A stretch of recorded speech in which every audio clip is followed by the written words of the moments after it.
ariko nasanze inzara yoroshye umuntu akaba yasaba n'uwo yimye.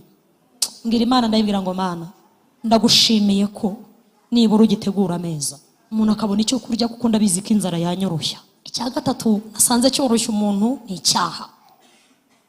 Icyaha cyoroshye umuntu akoroha, diplome igata agaciro, amashuri agata agaciro, amafaranga ntakurengere, umugore akakubwira ati bayi bakwambika amapingu. Icyaha kigutesha agaciro, ugasezera umugore, ugasezera abana, ugasezera umugabo, ukagira gute? Icyaha kigutesha agaciro. Ariko be yavuze ngo icyo umwana w'Imana yerekaniwe, nta muntu ukomezwa no gukora ibibi, dukomezwa no gukiranuka. Nyiricyo abantu bifuza ko mbacyo, ahubwo ni Imana ishaka ko mbacyo. Reka mbabwire narahindutse, yangiriye neza, ampa izina rishya. Benshi bari bazi ko nkiri wa wundi, abandi bari bazi ko nkikora ibya kera. Reka mbabwire narahindutse, yangiriye neza, ampa izina rishya. Sinzashingura ikirenge muri cya kidendezi cy'amaraso, amaraso yamenetse yankuye urubatsa, yarabohoye ndaririmba kuko nzi. Paulo yabwiye Abaroma arababwira ngo ibihembo by'ibyaha ni urupfu. Umuntu yagenewe kuvuka rimwe agapfa rimwe, ariko Yesu yaravutse arapfa arazuka. Yarazutse. Nyikirize amen. Wowe nturapfa, uracyariho, ufite amahirwe yo kwihana. Ahabu ntiyabonye amahirwe, ariko wowe uyu munsi ufite amahirwe, kuko wazutse abasha kukubabarira ibyaha byose. Afashijwe Joseline, nafashijwe. Uwazutse aracyababarira, uwazutse aracyatanga ubuzima, uwazutse aracyatanga ubuntu. Yarazutse. Ahabu yaheze mu gituro, imva ye sinzi niba ihari, ariko iya Yesu irarangaye. Tumukomera amashyi menshi. Haleluya.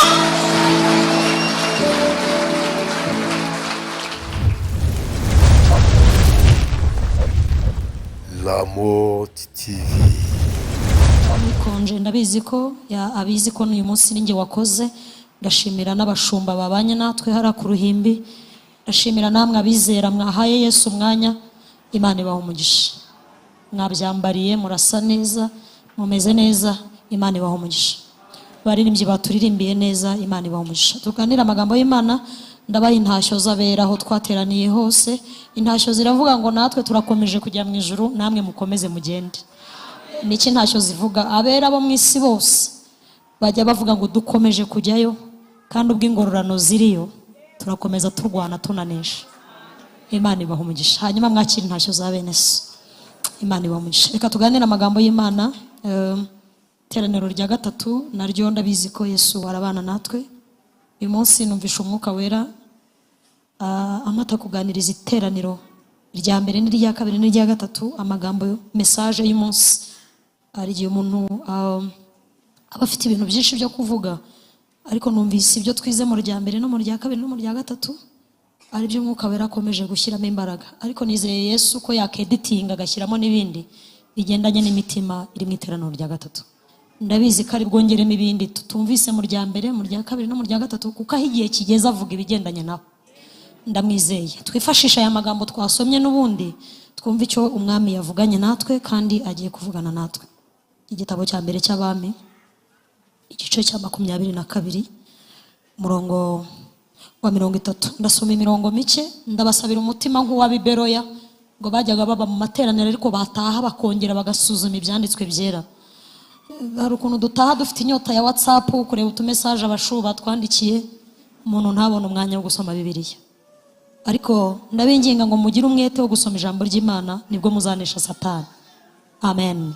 Nimutaha muze gusoma iki gice cyose muraza kumva impamvu nubwo ndi bugerageze kuyirezima, ariko umutima wa Biberoya wo gusoma ibyanditswe byera ndawubasabiye mu izina rya Yesu. Igitabo cya mbere cy'Abami igice cya 22 umurongo wa 30.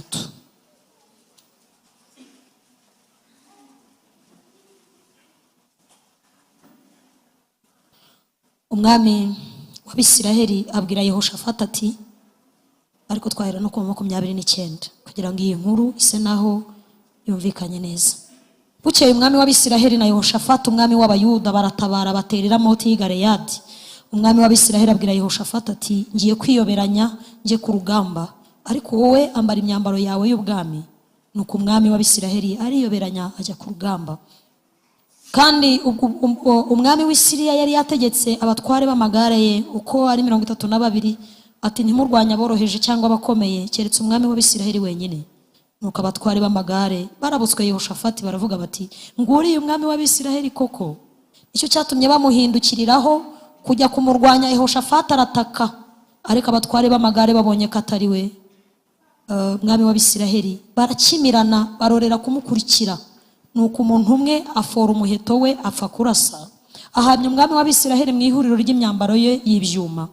Umwami niko kubwira umwerekeza w'igare rye ati, kurura urukoba duhindukire nkure mu ngabo kuko ndakomeretse cyane. Imana idufashe. Dusome mu butumwa bwiza ko bwanditswe na Yohana igice cya 3 murongo wa 16. Ni amagambo abitorero ndabizi ko muyazi, ariko ndasaba umwuka wera ngo yongere ayahe ubuzima bwayo, kuko iri jambo ni nk'aho ari ryo fondasiyo y'Imana yakoze muri Kristo Yesu. Ni wo mutima wa Bibiliya. Yohana 3:16 nushaka uzarifate mu mutwe, kuko nuryizereramo ntago uzarimbuka. Iri jambo ni wo mutima wa Bibiliya, niryo rigize Bibiliya, nubwo n'ibindi byose ari byiza. 3:16 baravuze ngo, kuko Imana yakunze abari mu isi cyane byatumye itanga umwana wayo w'ikinege kugira ngo umwizera wese atarimbuka ahubwo ahabwe ubugingo buhoraho. Amen. Dusome mu rwandiko Paulo yandikiye Abaroma igice cya 6 murongo 23. Hanyuma ndabona pianiste arahari uyu munsi, umwuka wo kuririmba yanjeho cyane, nubwo ariko bisanzwe, ariko sinjya mbimenyera nabyo. Numvisha hari indirimbo nahawe imeze nk'ishimangira message yacu. Abaroma 6 murongo wa 23 aravuze ngo, kuko ibihembo by'ibyaha ari urupfu, ariko impano y'Imana ni ubugingo buhoraho muri Kristo umwami wacu. Amen. Kuko ibihembo by'ibyaha ari urupfu, ariko impano y'Imana ni ubugingo buhoraho muri Yesu Kristo umwami wacu. Iteraniro ryose turavuga ngo amen. Turirimbe icyo gitero cy'indirimbo, hanyuma baganiriza uko nahawe na Yesu. Ayigitare cy'Imana reka nkungireho kubw'imbabazi zawe, kera waramenewe none ubu nkwihisheho umushinya w'Imana. None ubu nkwihisheho umujinya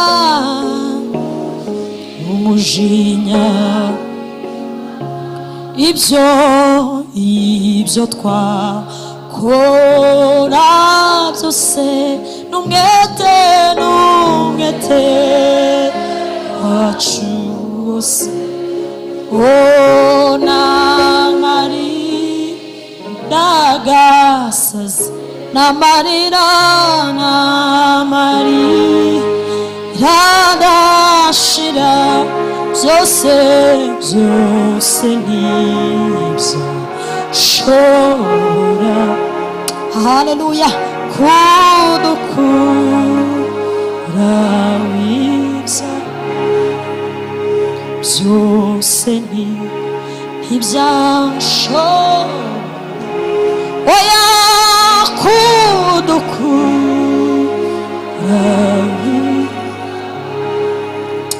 Uyu munsi naramukanye ishimwe rikomeye. Umwuka wera yanyibukije ko noroshye. Umwuka wera yanyibukije ko noroshye, kandi nsanga sinjye njyenyine, ahubwo ni ikiremwa muntu cyose. Anyibutsa ibintu bitatu byoroshye umuntu, nsanga ntawe ukomeye, ahubwo dukomezwa no gukiranuka. Yanyibukije ko noroshye, none njye noroshye inyuma y'abantu bose.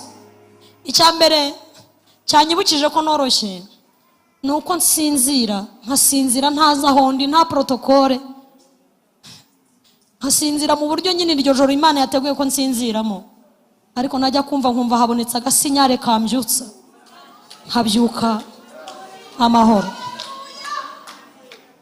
Ubu ndi umuzuke, uyu munsi nazutse kandi nawe wazutse. Nta muntu usinzirana amashuri avuga ngo ubwo nzi icyongereza cyinshi ndasinzira mu cyongereza.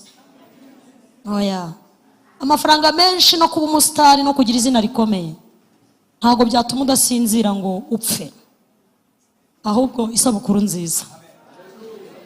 Ubu twese turi abazuke, twazutse, twagiye twumva hari sone iduhamagara ngo nimuzuke. Turashimira Yesu.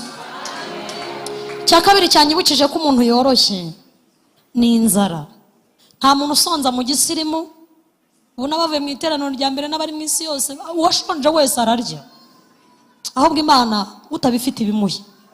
Ko nta muntu usonza mu gisirimu, nta muntu ubwira inzara ngo ndasirimutse. Oya, twese dusonza kimwe. Cyakora guhaga byo biterwa n'ibyo wariye, ariko nasanze inzara yoroshye umuntu akaba yasaba n'uwo yimye. Ngira Imana, ndayibwira ngo Mana, ndagushimiye ko nibura ugitegura ameza umuntu akabona icyo kurya, kuko ndabizi ko inzara yanyoroshya. Icya gatatu nasanze cyoroshye umuntu ni icyaha. Icyaha cyoroshye umuntu akoroha, diplome igata agaciro, amashuri agata agaciro, amafaranga ntakurengere, umugore akakubwira ati bayi bakwambika amapingu. Icyaha kigutesha agaciro, ugasezera umugore, ugasezera abana, ugasezera umugabo, ukagira gute. Icyaha kigutesha agaciro. Ariko be yavuze ngo icyo umwana w'Imana yerekaniwe. Nta muntu ukomezwa no gukora ibibi, dukomezwa no gukiranuka. Haleluya, haleluya. Turashimira Yesu. Rero nashimiye Imana ko nubwo noroshye mu isi y'umwuka, ariko no mu mwuka kandi turakomeye kubwo kwizera Kristo. Imana ibahe umugisha. Imana yampaye amagambo rero nka message ya Gatenga uyu munsi n'abazankurikirana ku ikoranabuhanga. Intego ivuga ngo nta uhunga umugambi w'Imana, nta muntu wihisha umugambi w'Imana. Amen.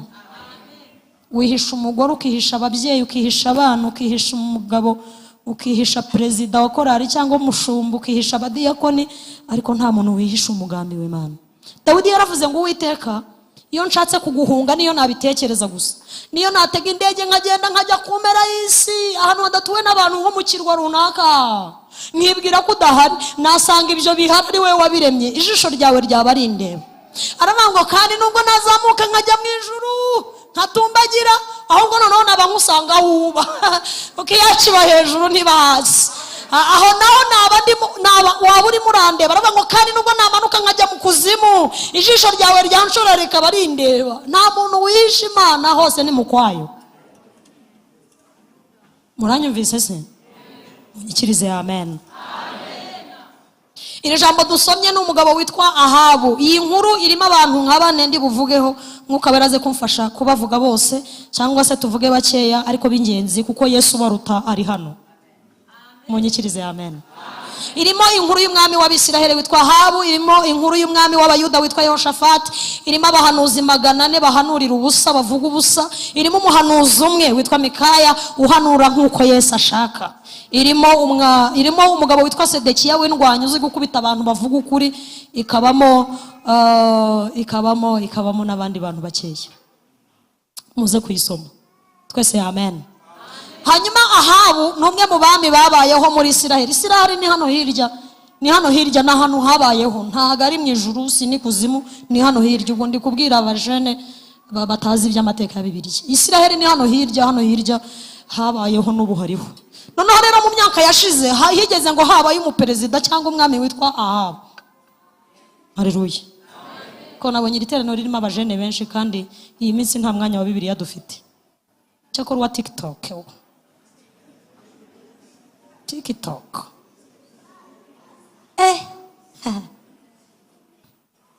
Rero uwo mwami yari umwami w'Abisiraheli. Abisiraheli ni bande? Ni abantu Imana yaronse kubw'urukundo ibatoranya mu bindi bihugu, iravuga ngo ahangaha niho nzajya nduhukira umutima. Aba nzabahindura ubwoko, ibavanye muri Aburahamu sekuruza wabo, nk'uko nawe ufite grandpa, ufite aho ukomoka, ufite umuryango. ngo ndi kuvuga gutya kugira ngo abajene banyumve. Uyu mwami Ahabu yabaye umwe mu bami bakomeye ariko bafite ibintu bibi cyane byinshi muri Bibiliya. Ari mu bagabo Imana ijya yifashisha igaragaza umuntu mubi. Bibiliya irimo abantu babiri bakomeye batumye Imana ibabara cyane, ngira ngo cyane ku kigero gikomeye. Uwa mbere ni uwitwa Yerobowamu. Yerobowamu ni igitangaza. Niyo Imana iri kuvuga iravuga ngo nzahora Isiraheli ngo muhoye ibyaha bya Yerobowamu. Umugabo wabayeho mu myaka ibihumbi n'ibihumbi, Imana ijya imugarura. N'uyu Ahabu rero nawe yari murumuna we, yari petit frere we. Uyu Ahabu ni Umwisiraheli ariko waguye. Ni Umwisiraheli waguye. Yabaye umwami, aba umwami w'Abisiraheli ngakora ibyaha bikomeye. Iki gihe ni igihe ubwami bwa Isiraheli bwari bwaracitsemo ibice bibiri kubera Salomo nawe. Salomo ngo yazanye inshoreke akajya azana abagore bo mu banyamahanga ngo bakajya bazana ibigirwamana bigisha Abisiraheli gusenga izindi mana kandi bari bazi Imana. Ariko ngo harimo agace gato k'abakiranutsi Imana yabitse, nta bapfira gushira. Imana yabitse agace gato k'abakiranutsi. Babwiye Imana ngo niwe wagaburiye basogokuruza mu butayu, bambaraga inkweto imwe bakambara imyenda imwe. Imyenda niyo yabasaziyeho, iyo niyo tuzagumana, iyo niyo tuzaririmbira, iyo niyo tuzabwiriza, iyo ifite amaboko akomeye, iyo haleluya, iyo yarese imfubyi, iyo ngiyo igaburira abantu, iyo yaduhaye agakiza, iyo yaduhaye ubuntu, iyo yaduhinduye abana b'Imana, iyo niyo tuzakorera. Ngo hasigara agace gato k'abakiranutsi. Munyikirize amen. Hanyuma rero uyu mwuka w'ibigirwamana warakomeje ugera kuri ingoma y'umwami Ahabu. Igihe kimwe Ahabu ngasanga umugabo witwa Naboti yari umukiranutsi rwose kandi wubaha Imana muri byose, ari n'umuturanyi we ngo kuko yari afite uruzabibu ngo rwari ruturanye n'urugo rwe. Ngararushegera abwira Naboti, aramubwira ngo wampaye ku ruzabibu rwawe ko nzaguha ibiguzi byarwo hanyuma ukagenda ukagura urundi. Naboti aramuhakanira aramubwira ngo nkurahiye Uwiteka Imana y'abasogokuruza, biragatsindwa kuguha uruzabibu, biragatsindwa kuguha agakiza ngo mbone amafaranga, ntago bishoboka. Ngo Ahabu ararakara. Nababwiye ko Ahabu yakoze ibyaha, ariko reka mvuge ku mwuka wa Yezebeli waje kuba umufatanyabikorwa w'ibyaha bya Ahabu. Yezebeli yari umugore w'umunyasidonikazi uzi gukora ibyaha neza atishushanya. Hari abantu bazi kuryoshya. Yezebeli yari azi gukora ibyaha atishushanya rwose. Ikintu cya mbere yakoze muri Isiraheli gikomeye, ngo yigishije Abisiraheli gusenga ibigirwamana. Kandi ntiyagiye hanze y'urusengero, ngo yinjiye mu rusengero afata batambyi baririmbyi baririmbiraga Imana Yehova, ngo abagira abatambyi ba Bali na Ashera. Satani aza ahantu yakubita akica imbaga nyamwinshi. Uko iyo umutwe urwaye umubiri wose urwaye. Imana iturindire umutwe.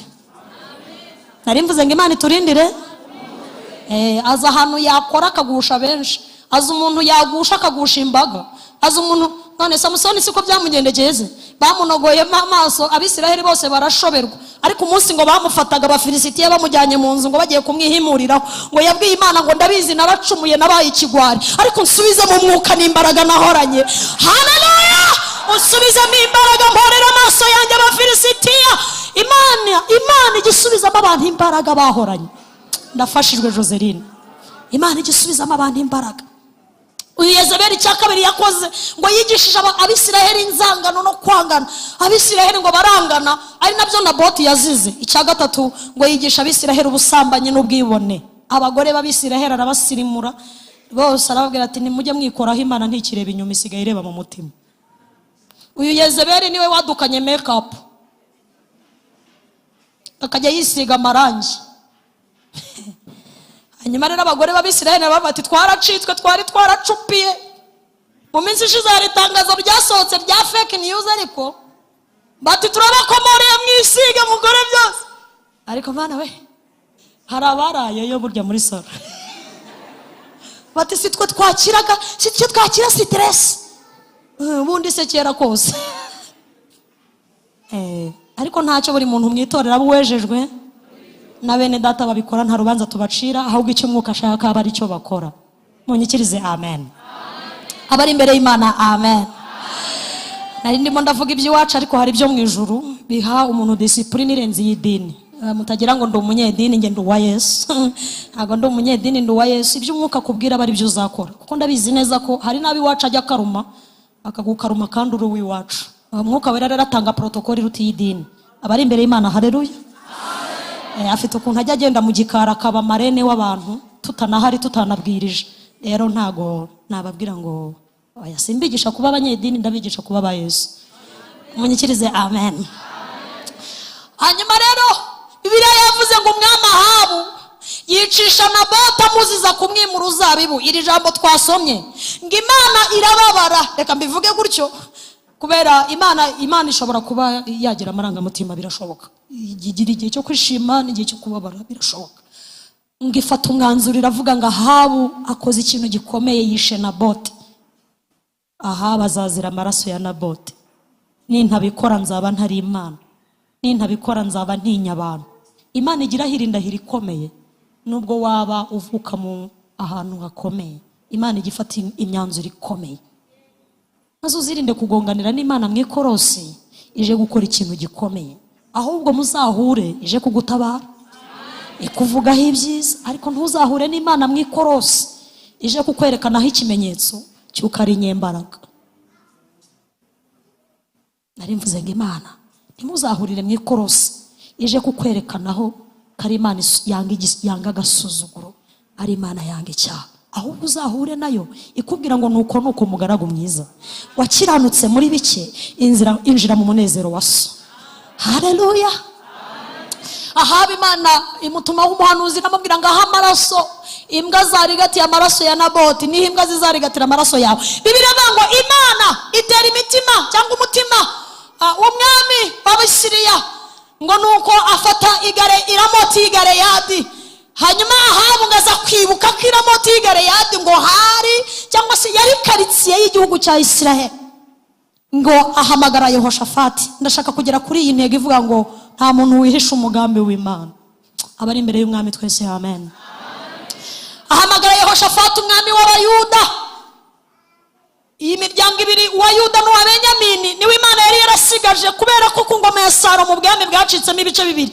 Imana iravuga ngo ntago nakihekura, ntago navuguruza icyo navuganye na Dawidi ko ingoma yizahoraho iteka ryose. Basi umuryango wa Yuda na Benyamini nzajya nkuruhukiramo, niho hantu nzajya ndeba nkishima. Ni naho Yesu yavuye, ni naho Yesu yakomotse. Ni ahantu hari habitse isezerano rikomeye kubera indahiro Imana yagiranye na Dawidi. Munyikirize amen. Abandi bose nibabireka bikabananira, wowe uzavuge ngo hari indahiro nagiranye n'Imana izatuma abana banjye babaho, izatuma urugo rwanjye rugenda neza, izatuma nukuri intebe y'Imana izaguma iwawe. Ndafashijwe. Haleluya. Haleluya. Ngahamagara Yehoshafati umwami w'Abayuda aramubwira ngo mbese wibuka ko Iramoti y'Galeyadi ari imwe mu makaritsiye y'Abisiraheli kandi barayitwaye. Kumbe Imana ishatse impamvu irimo iraprovoka.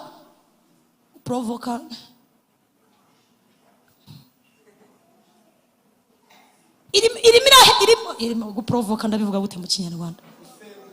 Irimo irasembura, irimo irashakisha aho izafatira Ahabu. Itera umutima we kwishuka kujya gutabara cyangwa se kujya kurwana ngo azafatira Iramoti y'Galeyadi. Iyo ngo bicaye umwami Yehoshafati yamwitabye, haramubwira ngo nakwitabye nibyo koko, ariko ntago uko twamenyereye urugamba nitujya tugenda tudafite amakuru yarwo. Haleluya. Ntago tujya tugenda tudafite amakuru yarwo. Ngahoza n'abahanuzi baduhanurire batubwire icyo Imana ibuvugaho. Abahanuzi 400 bose, ariko ngo hari inama yari yabaye mu ijuru, ngo baravuga ngo Imana iravuga ngo nimba uzanshukashukira umutima wa Ahabu nkamuprovoka neza nkamufatisha, ngo hahaguruka umwuka. Ntago ari Uwiteka kuko Bibiliya nasanze yanditse muri Simon, yanditse inyuguti ntoya. Umwuka aravuga ngo njyewe nzashukashuka umutima wa Ahabu, nzamugufatira neza mukuzanire umugenzo kushaka. Bibiliya iravuze ngo 400 bose ngo bahuza inama yo kuvuga ngo umwami natabara azatabaruka amahoro. Abahanuzi 400 ntaho batandukaniye n'abakubwiye ko uwo mugabo washatse atari uwawe, ngo Imana izaguha ufite amatuza. Mubyaranye kabiri, reba hewa mwateretanye, reba he. Ntaho batandukaniye n'ababashwiragiza babirukanyishije igihugu mwabuze uko mugira. Oya, bahuje inama yo kukubeshya. Yehoshafati aramubwira ati aho mperukira Imana ntago ari ukivuga, si ukigivuga. Imana iduha amaso y'umwuka. Nubwo baba benshi Bewuramwe, nubwo baba benshi Nayote, hari umwe ushobora kuvuga nk'uko ivuze. Haleluya! Hari umwe aramubwira ngo mfite umugabo w'umuhanuzi witwa Mikaya, ndamwanga kuko iteka yamanurira ibyago. Iteka akanwa ke ni kabi, kabamo ibintu bibi gusa.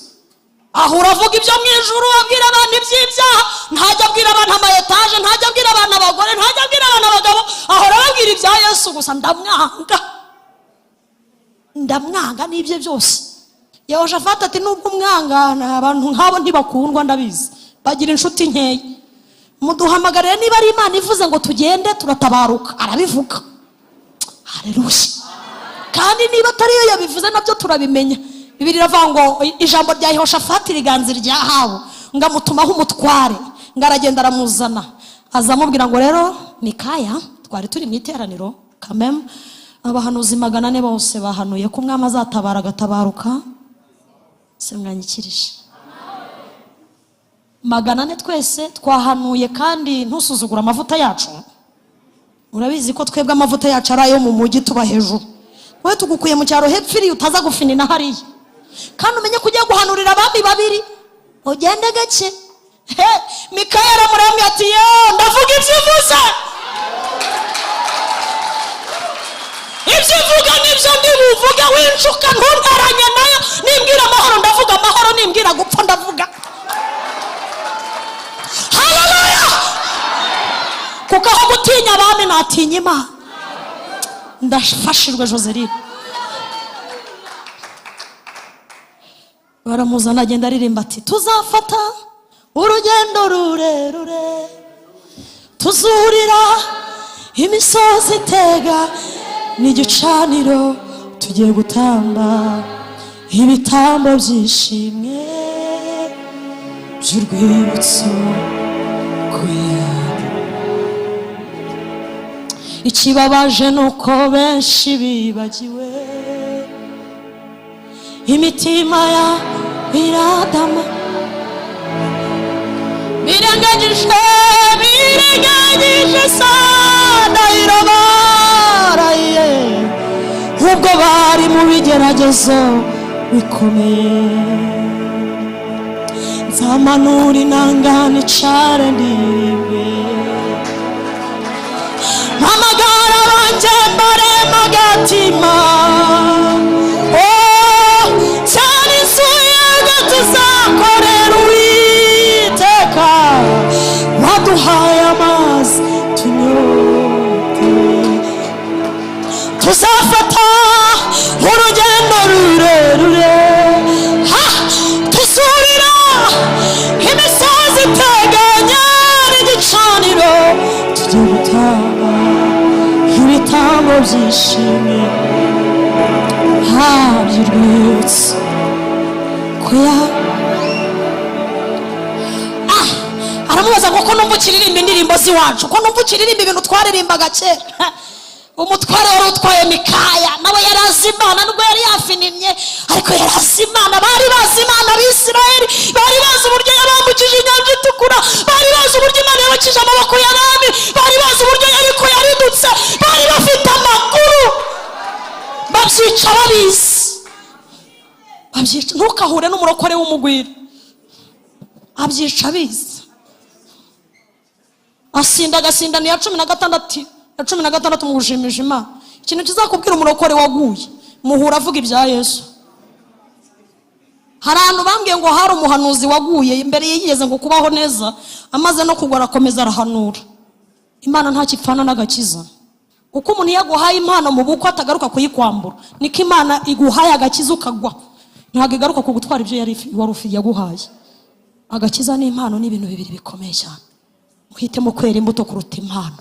Munyikirize amen. Kubera ko impano Satani arazigana, ariko imbuto zaramunaniye.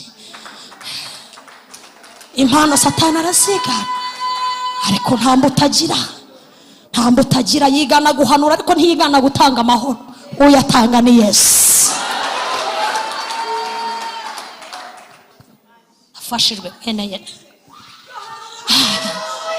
ibi twigira gutya arabyigana n'abarangi barabikora. Ibi n'uwarwaye malariya aratigita, ariko hari icyamunaniye muri ibyo yavuze ngo amahoro yasa abantu be ntagira akagera ntarondoreka, ajya ahumuriza abayafite, n'utayata ntabwo uzayakorwaho.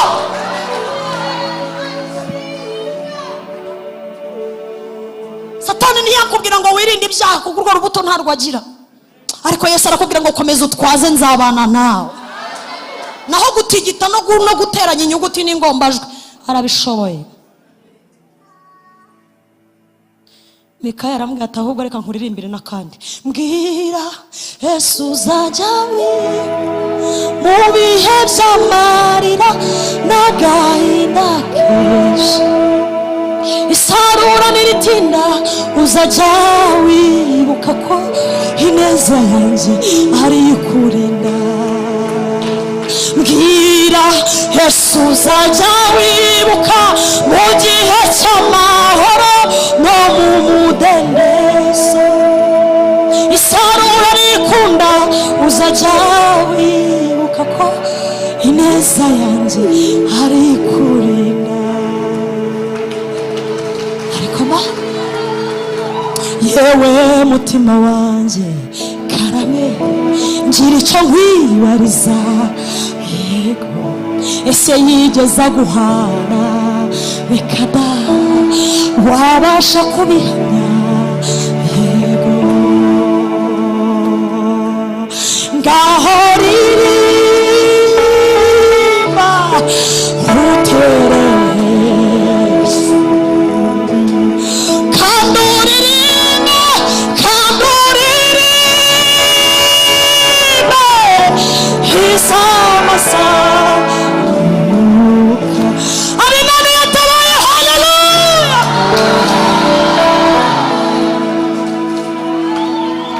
yewe maso yanjye ngira icyo nkwibariza, ese wakiriye ihumure wabasha kubihamya, n'ukuri nabonye n'ukuri nabonye ineza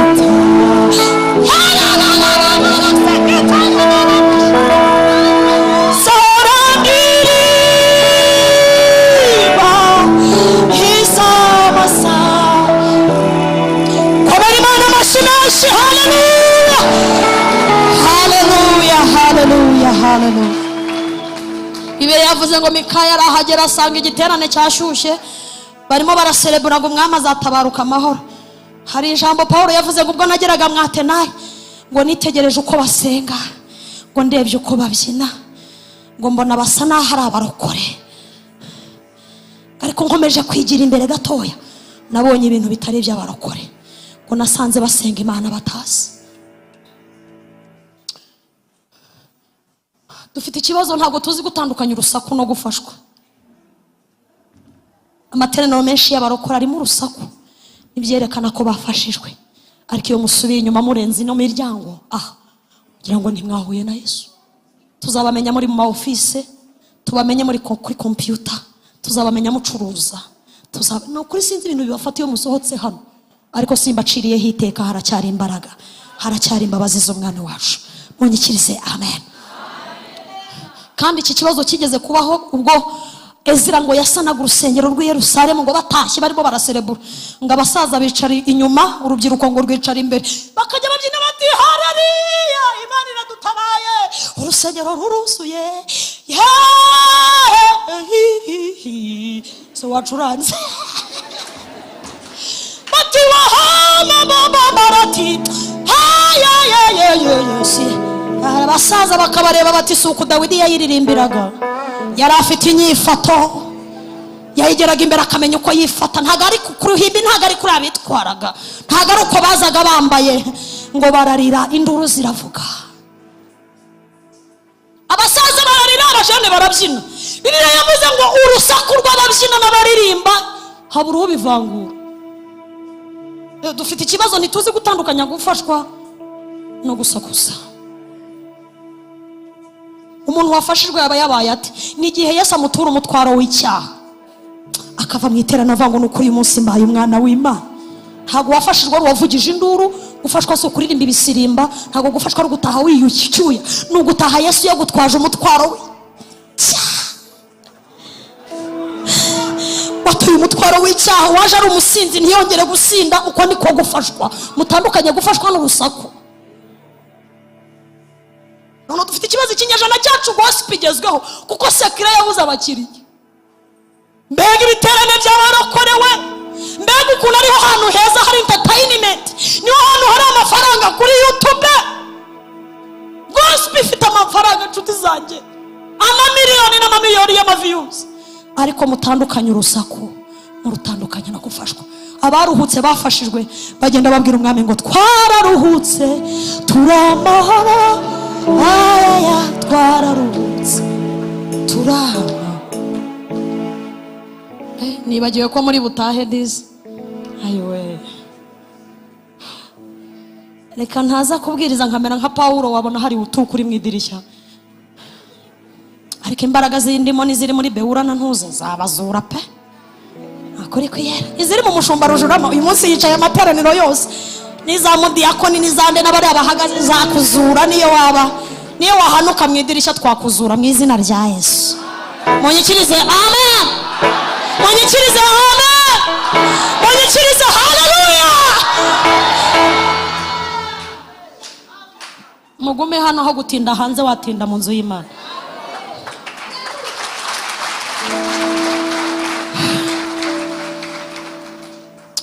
Mikaya arabareba ati nabonye mufashwa ariko Imana siyo yavuze. Mwicare mbabwire uko ivuze. Irambwiye ngo mwamahabu uzatabara ariko ntuzatabaruka, uzagwayo kandi icyo uzize urakizi. Ibaze umugabo wahanuriwe n'abagabo magana n'ukambwira ngo urapfa. Urapfa, wapfuye ari wowe. Ngo umutware wari umwegereye ngakubita urushyi Mikaya. Urumva umuntu yamukubise urushinga abona inyenyeri, umuriro uraka mu maso, aravuga ati nubwo mfuye ariko ndapfa nyiringira. Naho ndiho naho ziko nk'uko n'uwite yesabuze yenazuse. Ahita ahindukirira uyu mugabo mukubise urushyi, aramubwira ngo mbabwire urankubise ubwo uhubise wowe uzakubitwa n'Imana. Nkubwije ukuri kwihora nkorera, wowe uzinjira mu mwinjiro wabuza naho usesera, uzaba ureba ibizakubaho. Ngo bahita bamwambika amapingu bamujyana muri gereza. Ati nzagaruka kurya, ndangije kurya impungure nzagaruka nsanga mwese nje kubashyingura bari ku kiriyo. Ahabu agira ngo Imana mirakina, arakomeza arahatiriza ajya ku rugamba. Bibiliya yavuze ngo bari ku rugamba ngo bwenda nko kwira, ngo Abasiriya banesheje Abisiraheli, ngo umwana umwe w'umuhungu ngo yiyumvamo nawe gutahana insinzi kuba musereburira. Arabatari kumumve hano ntarashe ko muki kigipfukwe, ngo apfa kurasa umuheto, apfa kurasa umwambi wa nyuma ngo uriruka kanyura ku bakomeye n'aboroheje uti ntago ari uwo turashaka Ahabu. Imana izi uwishaka. Ngo uragenda ngo ufata Ahabu, ngo winjira mu ihuriro ry'imyenda. Mu ihuriro ry'imyenda ni mu ihuriro n'urusobe rw'imirimo mukorera mu idini. Imyenda isobanura imirimo: kuririmba cyane, kubwiriza cyane, gusenga cyane, guhanura cyane, gutanga amafaranga menshi kugira ngo wemerwe. Iyo ni imirimo ngisibanganye ibimenyetso. Imyenda. Ngarataka ati ndapfuye, umwambi uramfashe. Ngabwira umwerekeza w'igare ati nkuramo hano tugende.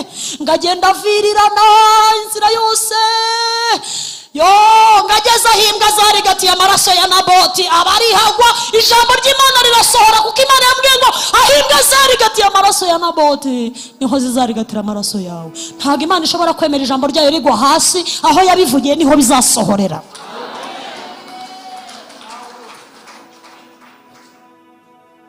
Hanyuma rero umwambi uzi guhinguranya ukagera mu ihuriro ry'imyenda. Hari abantu mwibwira ko indirimbo nyinshi mwaririmbye zasibanganyije ibyaha, mukibwira ko kuba mwarazamutse imisozi cyane mukaririmba cyane mugasenga cyane byasibanganyije ibyaha. Uwizera umwana w'Imana niwe ufite ubugingo, utamwizera nta bugingo afite. Ndashaka guhuza umwambi n'umusaraba. Shaka guhuza umwambi n'umusaraba wa Kristo. Uyu mwambi ushushanya urubanza rw'Imana rutabera ku munyabyaha, kandi wawe urasa wese wafata umunyabyaha. Ariko n'umusaraba wa Kristo ushushanya agakiza, kuko imyambi yose twari guterwa n'isi Yesu yose yayitewe ku musaraba. Munyikirize amen. Abari imbere y'Imana haleluya. Kwanga ukuri no kubaho mu buzima bw'ikinyoma byerekana ko urubanza rw'Imana ruzagufata byanze bikunze. Niyo waba warize amashuri menshi, niyo waba ufite abana benshi, nutizera Yesu, urubanza rw'ukuri no kudaca imanza kutabera kw'Imana bizagufata nutizera umwana w'Imana. Nukuri hari umwambi uri kuzerera ugenda ushakisha ariko ni mwisunga umusaraba. Murindi yaravuze ngo nzaguma iteka naho nabura ibyanjye byose nzawubonamo inyungu. Munyikirize amen. Munyikirize haleluya. Hanyuma kuba intwari no kugira byinshi Imana yaguhaye ntibishushanya ko icyaha kitakugiraho ububasha. Icyaha ntacyo gipfana n'amafaranga, icyaha ntacyo gipfana, icyaha gipfana n'umuntu n'umutima. Niyo mpamvu Imana ireba mu mutima. Hanyuma rero ndashaka kukubwira inkuru nziza ko nubwo waba ubayeho mu buzima bw'icyaha kandi hari umwambi wakurashe, ariko Yesu agufitiye imbabazi nyinshi. Agufitiye imbabazi nyinshi. Haleluya. Munyikirize haleluya. Ahabu yanze ukuri abaho mu buzima bw'ikinyoma kugeza ubwo yahanuriwe n'ukuri amaso ye ntiyahweza. Ariko Kristo niwe kuri, niwe nzira n'ukuri n'ubugingo, uwo mwizera wese ntazarimbuka. Urahitamo kuba umwana wa Ahabu mu isi y'umwuka cyangwa uhitemo kuba umwana w'Imana. Inzira ni ebyiri, ni ukugira umutima wa Ahabu utemera ukuri cyangwa ukemera ukuri ariko Kristo Yesu. Icya kabiri, Ahabu yari ishushanyije ariyoberanya agira ngo Imana ntizi kumutandukanya n'abandi, ariko Yesu yarigaragaje kugira ngo atange ubugingo bwinshi. Yesu we afashirwe. Munyikirize amen. Ahabu yabaye umwami wishushanya, wiyoberanya, uhisha intege nke, uhisha ibyaha, ariko Yesu yaje yigaragaza amenyesha abantu iby'inzira y'agakiza. Turamushimiye muri iri teraniro. Ayo mashyi tuyamukomere n'umwami w'abantu.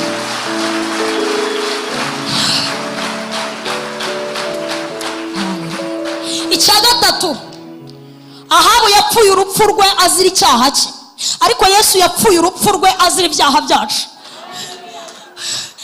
Urwandiko rwa kabiri rw'Abakorinto igice cya 5:21 haravuga ngo utigeze kumenya icyaha yafashirwe. Joseline, Imana yamuhinduye icyaha ku bwacu ngo imushyira mu maboko y'abagome baramubamba, ariko ntiyigeze amenya icyaha. Ahabu yazize icyaha cye, ariko Yesu yazize ibyaha byacu. Ahimbazwe cyane. Amaraso ya Ahabu yamenekeye ubusa, imbwa zirayarigata, ariko aya Yesu yamenekeye hano. Aya Yesu umwami w'abami ntaravura, ntaragaga, ntarabora.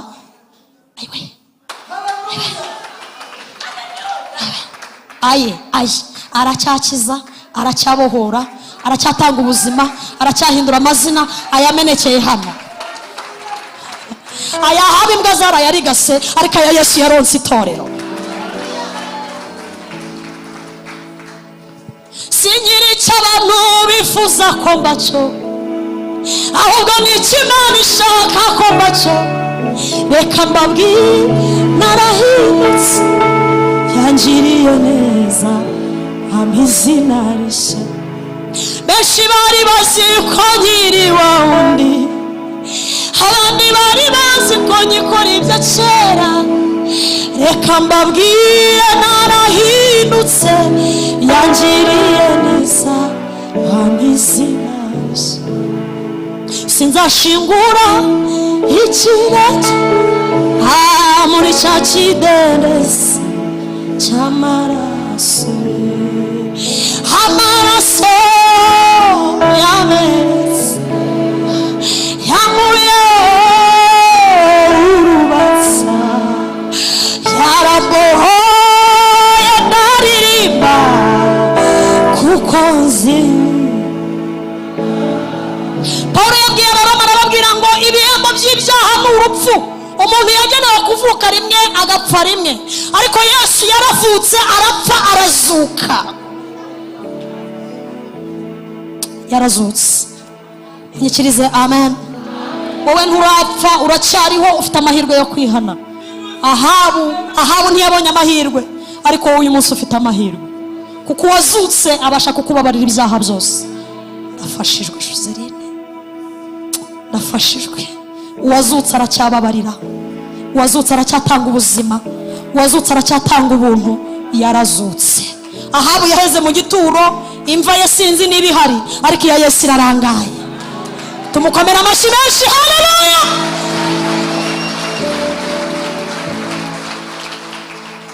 Hanyuma yuri umwambi w'urubanza rw'icyaha.